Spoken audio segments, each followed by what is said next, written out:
people have referenced that Katherine Onderdonk is the ghost of Town Hall. Katherine Onderdonk passed away 3 days before the dedication of Town Hall. So it's definitely something trying to appear here.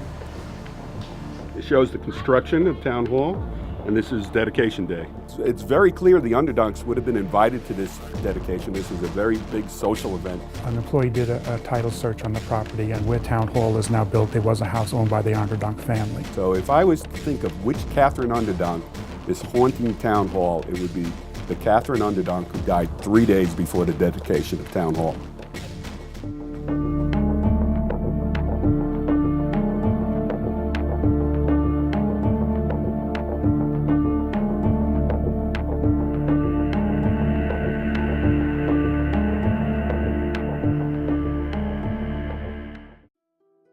North Hempstead Town Hall, built in 1907, has a rich history. It's been home to dozens of supervisors and employees over the course of its 109 years. But some people who work here in Town Hall say that it's also home to some uninvited guests, some ghostly guests. These ghosts have been sighted by several town employees who have some pretty scary stories to tell. Is Town Hall haunted? We thought we'd bring in some experts to get to the bottom of these ghost stories. So come on in. We're going down to the basement. Well, go on. You go first.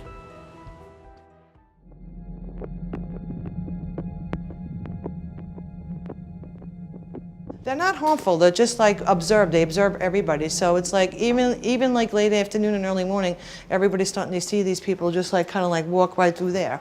So and they were here before, standing over there. So this is something like, you know, there's a lot of energy that's here. But there's a lot of souls that are here too as well. I acknowledged the female over there when I first came in, when I was upstairs. So they already know I'm here. So I was getting the letter C as an acknowledgement. Okay, like Katherine Katie, I'm going to acknowledge that.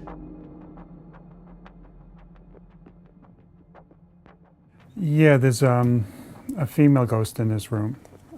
I generally see her just inside the doorway when you first come in. You get the feeling that somebody's staring at you, and then you look over to the area, and it's like within that second she disappeared. There were a few occasions where I was fairly certain she was aware of me, you know, as well. I actually seen her as I walked in, but it was like very much more like not from our century. I was just seeing like a very like white dress, but like it was like old. I was connecting like a Little House on the Prairie as a connection. I'm really getting the sense with her that she's like, this is all mine, this is all mine. So I don't know if there's acknowledgement of something that was unity here to her family. There's actually a history of the Onderdonk family online. It goes for about 300 pages. Matter of fact, the first town supervisor was Adrian Onderdonk. So they're well connected here with the town. Over the years, we've come to call her Katherine Onderdonk. An employee did a title search on the property, and where Town Hall is now built, there was a house owned by the Onderdonk family. Where's the letter O? You keep showing me the letter O. I saw that you experienced something here, and you kept saying O, and just so Where does the O come in? It is the beginning, it's the first letter of the individual's name.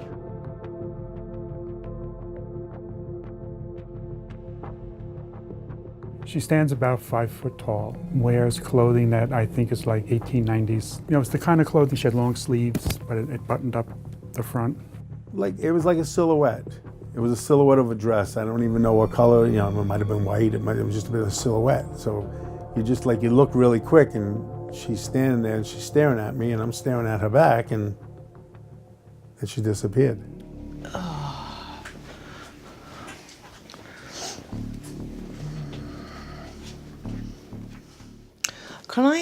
I wanted to acknowledge too, why do I feel like this was once at someone's house? I felt the sense of presence because I felt the sense of children, you know, I'm like, if anybody's hearing like, you know, children laughing or something during the day, yes, this is the part of where it is.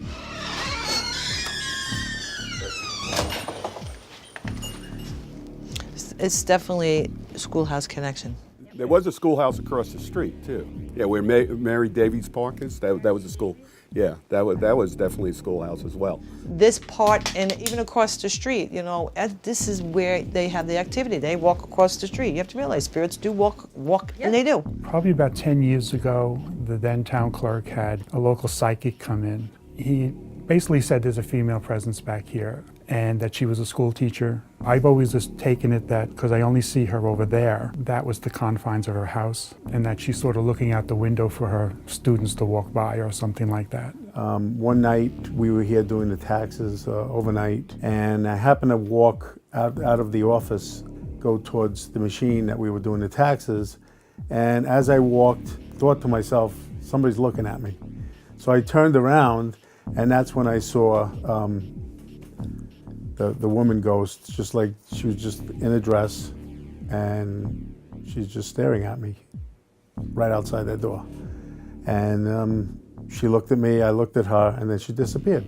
But yeah, I get the major presence, okay? I'm So it's thrilled. mostly this female presence that you. Well, that you get. she's guiding me too. But why was she like revolving me like was all hers? Where does that connect?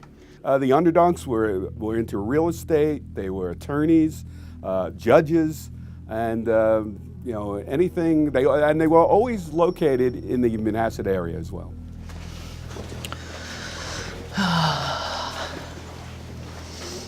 I get a little nauseated because it's like very heavy. So if you feel a little nauseous, Generally, when I'm aware that she's around, I get a tingling in the back of my head. It's very subtle. Sometimes I almost miss it, you know, but it's like right back here, I feel like a tingling.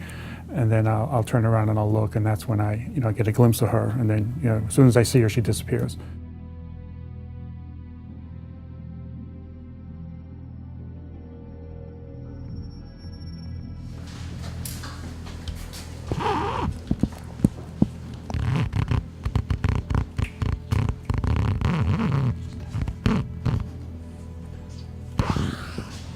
so it's definitely something trying to appear here. Because I took the picture as I was going through, and they were trying to manifest themselves, so they will stand in front of themselves. Did you see that? One night I was working down by the mailroom, and all of a sudden the candy machine went freaky, and all the candies just started pouring out of the machine, just throwing like boom, boom, boom, boom, just pouring out. And I was like, okay, it's somebody trying to tell me something.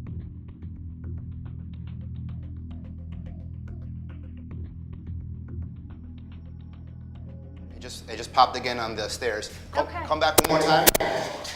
Come back one more If time. there's anyone near me other than you. Okay. This is like interference I've never really heard before. Yeah, it's not a loose cable. It's not a loose mic.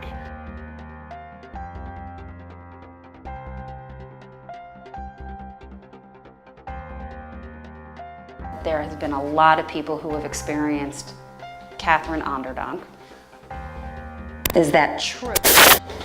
Are you happy here? This is an EMF detector, electromagnetic energy detector.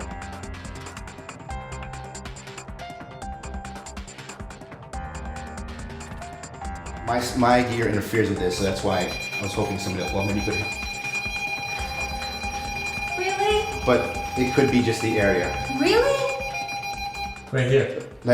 Stop.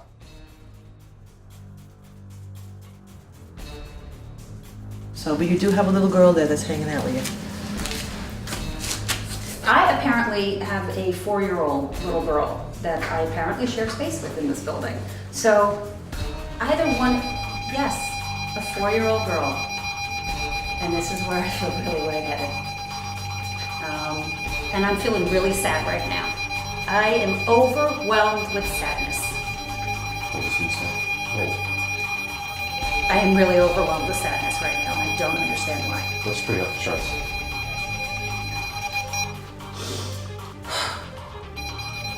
Very upset. That is bizarre. Could it be the microphone? Could it be the microphone?